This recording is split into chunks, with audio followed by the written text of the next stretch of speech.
অনিয়ন্ত্রিত অটোরিকশার চাপ, রাস্তার অব্যবস্থাপনা, কমবয়সী ও অনভিজ্ঞ রিকশাচালকদের দৌরাত্ম্য, হকারদের ফুটপাত দখল, সরু রাস্তার তুলনায় অনেক বেশি গাড়ি চলাচল এবং ঘনবসতির কবলে সৃষ্ট যানজট যেন থামিয়ে দেওয়ার চেষ্টা করছে রাজধানীর উত্তরা দক্ষিণখান এলাকার জনজীবনকে।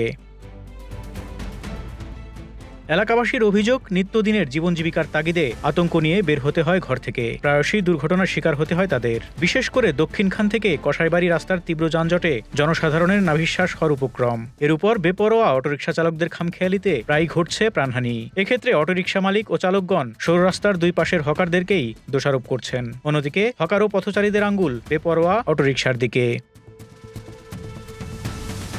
সম্প্রতি কসাইবাড়ি রোডে দুই অটোরিকশার চাপায় মিনহাজ নামের এক শিশুর মৃত্যুতে নড়ে চড়ে বসেছে দক্ষিণখান এলাকার যুব সমাজ ও প্রশাসন। তাই দক্ষিণখানের অটোরিকশা মালিক ও চালক, স্কুল কলেজের শিক্ষকবৃন্দ, মসজিদের ইমাম খতিব এবং পুলিশ ও জনপ্রশাসন সহ বিভিন্ন শ্রেণী পেশার মানুষ নিয়ে বৃহস্পতিবার দুপুরে দক্ষিণখান গাওয়াইর এলাকায় FM কমিউনিটি সেন্টারে এক সমাবেশের আয়োজন করে দক্ষিণখান যুব সমাজ। সমাবেশে জুলাই আন্দোলনে সর্বকনিষ্ঠ শহীদ জাবেদ ইব্রাহিমের বাবা বলেন, আমি চিন্তা ভাবনা করতেছি যে কসাই বাজারের এই জ্যামটা কমানোর জন্য এই রাস্তাটা এদিক দিয়ে আমি যাতে উত্তরাতে বাইপাস হয় রাস্তা গাড়িগুলো, এটার চেষ্টা চলতেছে। এটা খুব তাড়াতাড়ি হয়ে যাবে।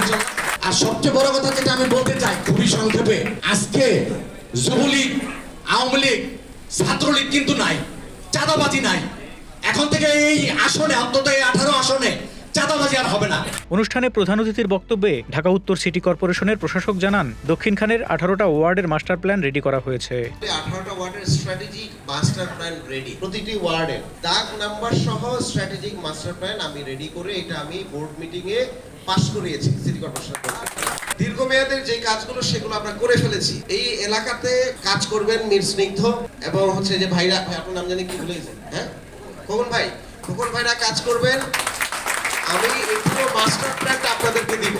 কিছু কিছু জায়গায় চড়া করার কথা কিন্তু চড়া হতে পারছে না, কারণ বাড়ির মালিকরা রাস্তা ছাড়ে না। উনি 2 ফিট ছাড়তে রাজি, পাশের বাড়ির 2 ফিট ছাড়তে রাজি না, কারণ উনি প্রভাবশালী, কিংবা উনি পরিচয় দিচ্ছেন যে উনি কোনো নেতার আত্মীয় কিংবা কোনো বিউরোক্রেটসদের আত্মীয় স্বজন। সুতরাং এটা একটা সমস্যা আমরা গত 1 বছরে বেশি ফেস করেছি। গত 1 বছর আগে তো কথাই বলা যায় না, কারণ আওয়ামী লীগের লোকজনের কারণে। এ সময় জুলাই আন্দোলনের শহীদ মীর মুগ্ধের ভাই মীর স্নিগ্ধ বলেন, দক্ষিণখান এলাকার প্রধান সমস্যাই হচ্ছে রাস্তা। অনুষ্ঠানে উপস্থিত ডিএনসিসির প্রশাসককে উদ্দেশ্য করে তিনি বলেন, সবার একটা কমন প্রবলেম হলো রাস্তা, কারণ এখানে ঢোকা এবং বের হওয়ার জায়গা একটি, এবং এই একটি রাস্তাতে সকল গাড়ি, অটো, ট্রাক বলেন সবকিছু চলাচল করে, যার কারণে এই এলাকার যে মানুষরা রয়েছে তাদের এই দুর্ভোগের কারণ।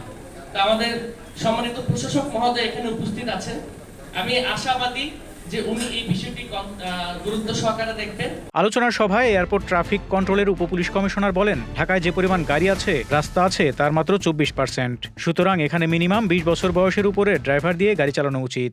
দক্ষিণখান এলাকায় যে পরিমাণ লোকজন বসবাস করে, এখানে রাস্তার কথা শুনলাম মাত্র 16 ফিট, বা কোনো জায়গায় আরো কম আছে। তো আসলে একটা জনপদ তো একদিনে গড়ে ওঠে না।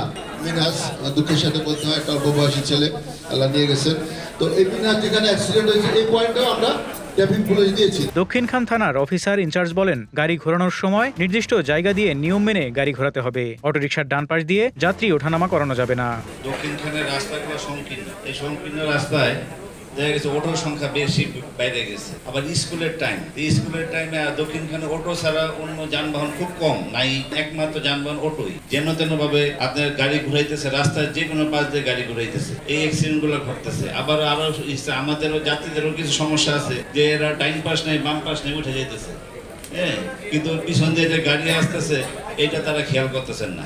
সভায় কসাইবাড়ি রেলগেটের উপরে নির্দিষ্ট উচ্চতায় একটি লোহার বার বসানো, স্কুল, হাসপাতাল ও শিক্ষা প্রতিষ্ঠানের সামনে স্পিড ব্রেকার ও রোড সাইন স্থাপন, শাখা রোডগুলো দ্রুত সংস্কার, অটোরিকশার জন্য একটি স্ট্যান্ড তৈরি, সড়কে ল্যাম্পপোস্ট বসানো এবং চালকদের সার্বক্ষণিক NID কার্ড সাথে রাখা সহ বিভিন্ন দাবি দেওয়ার প্রেক্ষিতে তা পরিকল্পিতভাবে বাস্তবায়ন করা হবে বলে আশ্বাস দেন ডিএনসিসি প্রশাসক।